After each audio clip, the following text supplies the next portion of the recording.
পানি খেলার মূলত হলো আমাদের গত বছরের অপবিত্র বা দুঃখ কষ্ট সব কিছু মুছে ধুয়ে যাক, সেই জন্য আজকে পানি খেলা। প্রতিটা ফোটার শান্তি কামনা।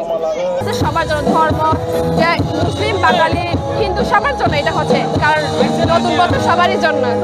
উপলক্ষে আমরা কখনো মোরা পানি খেলা খেলি নাই, আজকে উপভোগ করছি, তার জন্য বেশি ভালো লাগতেছে।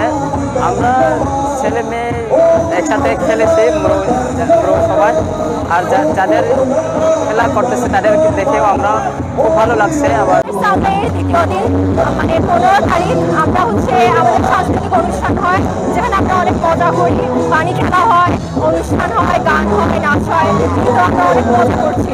আজকে এখানে মন্ত্রী পানি উৎসবে এসেছি। আমরা এই উৎসবটার জন্য সারা বছর অপেক্ষা করে থাকি, খুব ভালো লাগছে।